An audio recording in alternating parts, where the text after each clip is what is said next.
السلام علیکم، story time میں خوش آمدید۔ آج ہم آپ کی خدمت میں حضرت امام مہدی کا موضوع لے کر حاضر ہوئے ہیں۔ اس سلسلے میں حضرت امام مہدی کے ظہور سے لے کر آپ کے وصال تک کی تمام تفصیلات اس ویڈیو میں ہم آپ کی خدمت میں پیش کریں گے۔ اس سلسلے میں ہمارا پہلا موضوع ہے حضرت امام مہدی کی تلاش۔ اس وقت مسلمان اس تجسس میں ہوں گے کہ حضرت امام مہدی کو تلاش کرنا چاہیے تاکہ ان سخت مشکلات کے حل کے لیے موجب ہوں اور دشمن کے پنجہ سے نجات دلائیں۔ حضرت امام مہدی اس وقت مدینہ منورہ میں تشریف فرما ہوں گے، مگر اس بات کے ڈر سے کہ مبادا لوگ مجھ جیسے ضعیف کو اس عظیم الشان کام کی انجام دہی کی تکلیف دیں، مکہ معظمہ چلے جائیں گے۔ اس زمانے کے اولیاء کرام اور ابدال آپ کو تلاش کریں گے۔ بعض آدمی مہدیت کے جھوٹے دعوے کریں گے اور اسی اثنا میں مہدی رکن و مقام ابراہیم کے درمیان خانہ کعبہ کا طواف کرتے ہوں گے۔ آدمیوں کی ایک جماعت آپ کو پہچان لے گی اور جبرن و کرہن آپ سے بیعت کرے گی۔ اس واقعے کی علامت یہ ہے کہ اس سے قبل گزشتہ ماہ رمضان میں سورج اور چاند کو گرہن لگے گا اور بیعت کے وقت آسمان سے یہ ندا آئے گی کہ ترجمہ، یہ خدا کا خلیفہ مہدی ہے، اس کا حکم سنو اور مانو۔ اس آواز کو اس جگہ کے تمام خاص اور عام لوگ سن لیں گے۔ حضرت امام مہدی کا تعارف۔ حضرت امام مہدی سید اور اولاد فاطمۃ الزہرا رضی اللہ تعالیٰ عنہ سے ہیں۔ آپ کا قد دراز، بدن چست، رنگ کھلا ہوا اور چہرہ پیغمبر صلی اللہ علیہ وآلہ وسلم کے چہرے سے مشابہ ہوگا۔ آپ کے اخلاق آپ صلی اللہ علیہ وسلم سے پوری طرح مشابہت رکھتے ہوں گے اور آپ کا اسم شریف محمد ہوگا۔ آپ کے والد کا نام عبداللہ اور والدہ کا نام آمنہ ہوگا۔ زبان میں قدر لکنت ہوگی، جس کی وجہ سے تنگ دل ہو کر کبھی کبھی ران پر ہاتھ مارتے ہوں گے۔ آپ کا علم خدا داد ہوگا اور بیعت کے وقت آپ کی عمر 40 سال ہوگی۔ حضرت امام مہدی کی افواج۔ خلافت کے مشہور ہونے پر مدینہ کی فوجیں آپ کے پاس مکہ معظمہ چلی آئیں گی۔ شام، عراق اور یمن کے اولیاء کرام اور ابدال آپ کی مصاحبت میں اور ملک عرب کی بے انتہا آدمی آپ کی افواج میں داخل ہو جائیں گے اور اس خزانے کو جو کعبہ میں مدفون ہے، جس کو تاج الکعبہ کہا جاتا ہے، نکال کر مسلمانوں پر تقسیم فرمائیں گے۔ جب یہ خبر اسلامی دنیا میں منتشر ہوگی تو خراساں سے ایک شخص ایک بہت بڑی فوج لے کر آپ کی مدد کے لیے روانہ ہوگا، جو راستے میں ہی بہت سے عیسائی اور بد دینوں کا صفایا کر دے گا۔ وہ سفیانی جو اہل بیت کا دشمن ہوگا، جس کی ننیال قوم بنو کلب ہوگی، حضرت امام مہدی کے مقابلے کے واسطے فوج بھیجے گا۔ جب یہ فوج مکہ و مدینہ کے درمیان ایک میدان میں آ کر پہاڑ کے دامن میں مقیم ہوگی تو اسی جگہ اس فوج کے نیک و بد عقیدے والے سب کے سب دھنس جائیں گے، مگر ان میں سے صرف 2 آدمی بچ جائیں گے۔ ایک حضرت مہدی کو اس واقعے سے مطلع کرے گا اور دوسرا سفیانی کو۔ عیسائیوں کی افواج کا اجتماع۔ افواج عرب کے اجتماع کا حال سن کر عیسائی بھی چاروں طرف سے فوجوں کے جمع کرنے میں کوشش کریں گے اور اپنے اور روم کے ممالک سے فوجیں کثیر لے کر امام مہدی کے مقابلے کے لیے شام میں جمع ہو جائیں گے۔ ان کی فوج کے اس وقت 70 جھنڈے ہوں گے اور ہر جھنڈے کے نیچے 12 ہزار فوجی ہوں گے، یعنی 8,40,000 فوجی ہوں گے۔ امام مہدی کی عیسائیوں سے جنگ۔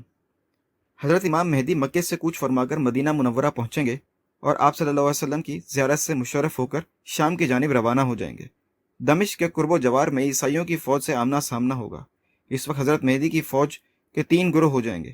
ایک گروہ نصارہ کے خوف سے بھاگ جائے گا، باقی 2 گروہوں میں سے ایک گروہ شہید ہو جائے گا، جس کے درجات بدر کے شہداء کے مراتب کو پہنچیں گے، اور تیسرا فتح یاب ہوگا۔ حضرت مہدی پھر دوسرے روز نصارہ کے مقابلے کے لیے نکلیں گے۔ اس روز مسلمانوں کی ایک بڑی جماعت عہد کر لے گی کہ بغیر فتح یا موت کے میدان جنگ سے نہ پلٹیں گے، بس یہ سب کے سب شہید ہو جائیں گے۔ حضرت امام مہدی باقی ماندہ قلیل جماعت کے ساتھ لشکر گاہ میں مراجعت فرمائیں گے۔ دوسرے دن پھر ایک جماعت عہد کر لے گی فتح یا موت، اور اسی کے ساتھ جام شہادت نوش کریں گے۔ شام کے وقت حضرت مہدی تھوڑی سی جماعت کے ہمراہ مراجعت فرمائیں گے۔ تیسرے روز اسی طرح ایک بڑی جماعت قسم کھا کر جام شہادت نوش فرمائے گی۔ پھر حضرت امام مہدی قلیل جماعت کے ساتھ اپنی قیام گاہ میں واپس تشریف لے آئیں گے۔ حضرت امام مہدی کی فتح۔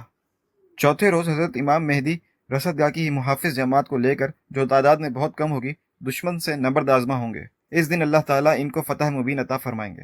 عیسائی اس قدر قتل و غارت ہوں گے کہ باقیوں کے دماغ سے حکومت کی بو جاتی رہے گی اور بے سر و سامان ہو کر نہایت ذلت و رسوائی کے ساتھ بھاگیں گے۔ مسلمان ان کا تعاقب کر کے بہتوں کو جہنم رسید کر دیں گے۔ اس کے بعد حضرت مہدی بے انتہا مال اور انعام و اکرام بھی میدان کے شیروں اور جانبازوں میں تقسیم فرمائیں گے، مگر اس مال سے کسی کو کوئی خوشی حاصل نہ ہوگی، کیونکہ اس جنگ کی بدولت بہت سے خاندان و قبائل ایسے ہوں گے جن میں ایک ایک آدمی ہی بچا ہوگا۔ بعد ازاں حضرت امام مہدی اسلام کے نظم و نسق اور فرائض حقوق العباد کی انجام دہی میں مصروف ہو جائیں گے، چاروں طرف اپنی فوجوں کو پھیلا دیں گے۔ قسطنطنیہ کی آزادی۔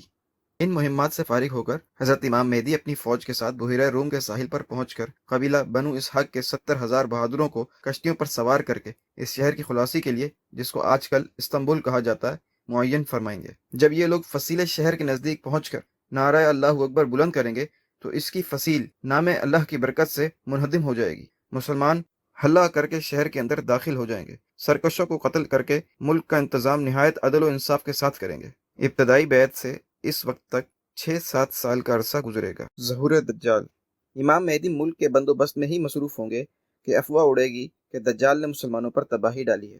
اس خبر کے سنتے ہی حضرت امام مہدی ملک شام کی طرف مراجعت فرمائیں گے اور اس خبر کی تصدیق کے لیے 5 یا 9 سوار، جن کے حق میں آپ صلی اللہ علیہ وآلہ وسلم نے فرمایا کہ میں ان کے ماں باپوں اور قبائل کے نام اور ان کے گھوڑوں کا رنگ تک جانتا ہوں، اور اس زمانے کے روئے زمین کے آدمیوں میں سب سے بہتر ہوں گے، لشکر کے آگے بطور تلیہ روانہ ہو کر معلوم کر لیں گے کہ یہ افواہ غلط ہے۔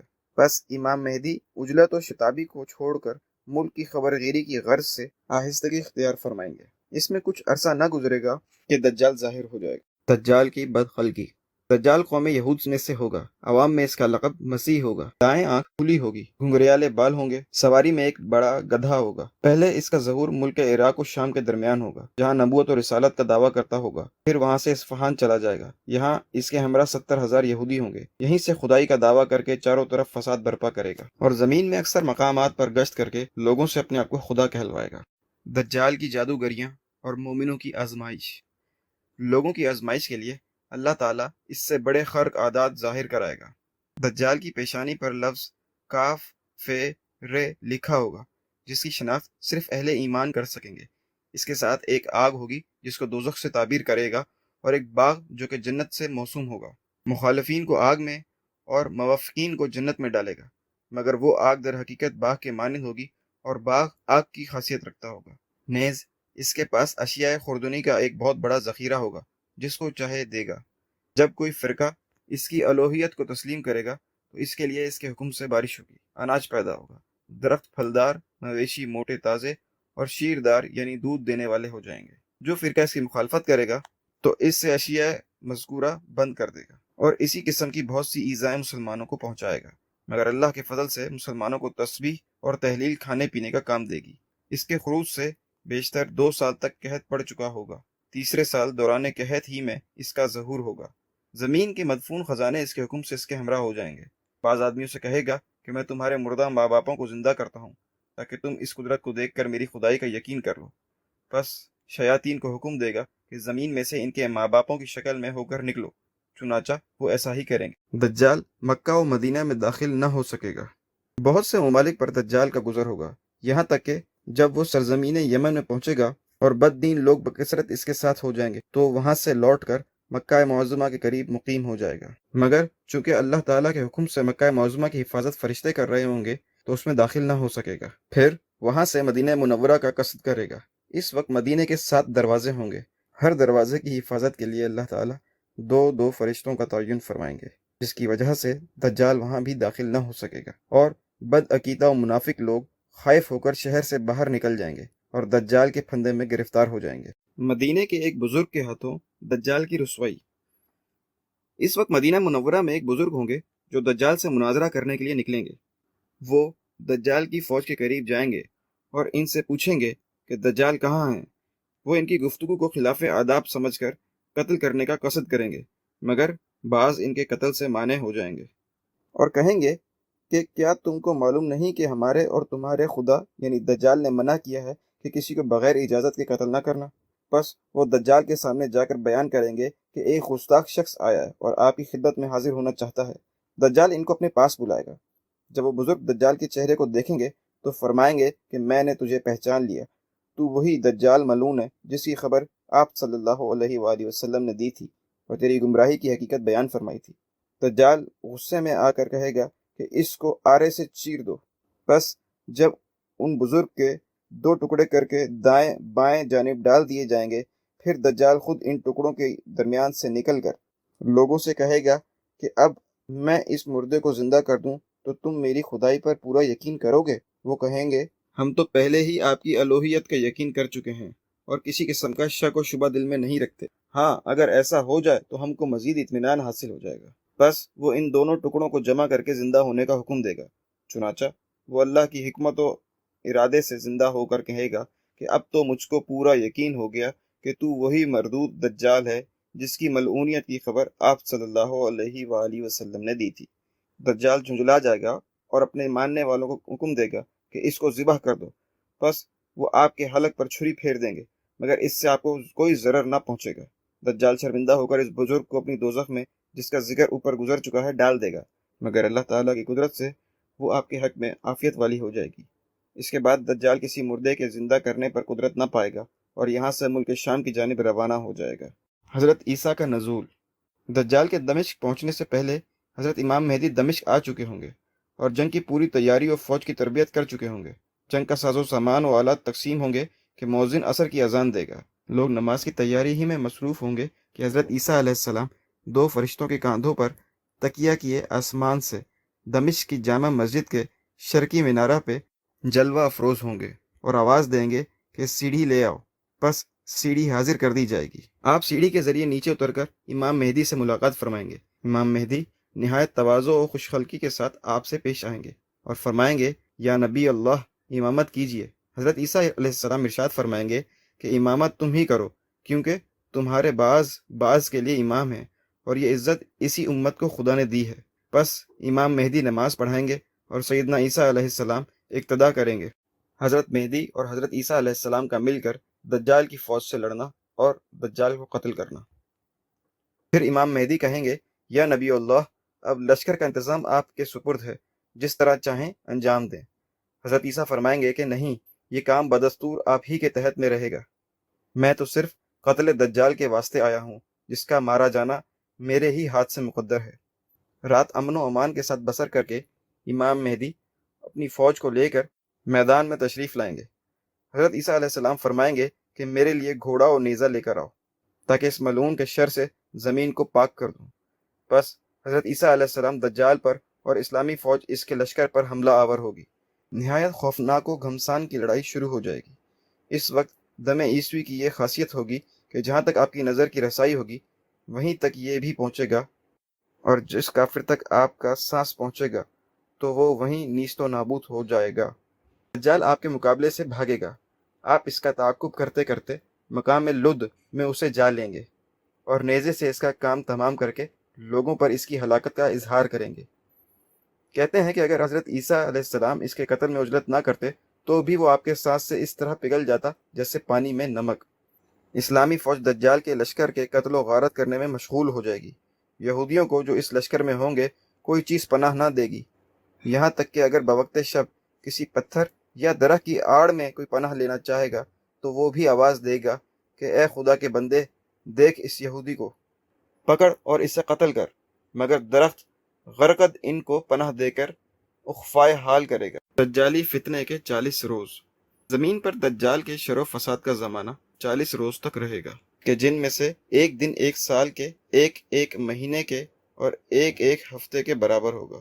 باقی ماندہ ایام معمولی دنوں کے برابر ہوں گے۔ بعض روایتوں میں ہے کہ دنوں کی درازی بھی دجال کے استدراج کی وجہ سے ہوگی، کیونکہ وہ ملعون سورج کو اپنے قبضے میں کرنا چاہے گا۔ اللہ تعالیٰ اپنی قدرت کاملہ سے اس کی اس خواہش کو پورا نہ ہونے دیں گے۔ دجالی شر انگیزیوں سے متاثرہ شہروں کی تعمیر نو اور روئے زمین پر انصاف کا قیام۔ دجال کے فتنے کے خاتمے پر حضرت امام مہدی اور حضرت عیسیٰ علیہ السلام ان شہروں میں کہ جن کو دجال نے تخت و تاراج کر دیا ہوگا دورہ فرمائیں گے۔ دجال سے تکلیف اٹھائے ہوئے لوگوں کو اللہ کے یہاں اجر عظیم ملنے کی خوشخبری دے کر تسلی اور دلاسا دیں گے اور اپنی عنایات و نوازشات سے ان کے دنیاوی نقصانات کی تلافی کریں گے۔ حضرت عیسیٰ علیہ السلام قتل خنزیر، شکست صلیب اور کفار سے جزیہ نہ قبول کرنے کے احکام صادر فرما کر تمام کفار کو اسلام کی طرف مدعو کریں گے۔ اللہ کے فضل و کرم سے کوئی کافر بلاد اسلام میں نہ رہے گا۔ تمام زمین حضرت امام مہدی کے عدل و انصاف کے چمکاروں سے منور و روشن ہو جائے گی۔ ظلم و بے انصافی کی بیخ کنی ہوگی۔ تمام لوگ عبادت الہی میں مشغول ہوں گے۔ آپ کی خلافت کی میعاد 7، 8 یا 9 سال ہوگی۔ واضح رہے کہ 7 سال عیسائیوں کے فتنہ اور ملک کے انتظام میں، 8واں سال دجال کے ساتھ جنگ و جدال میں اور 9واں سال حضرت عیسیٰ کی میت میں گزرے گا۔ اس حساب سے آپ کی عمر مبارک 49 سال ہوگی۔ حضرت امام مہدی کا وصال اور حضرت عیسیٰ علیہ السلام پر وحی۔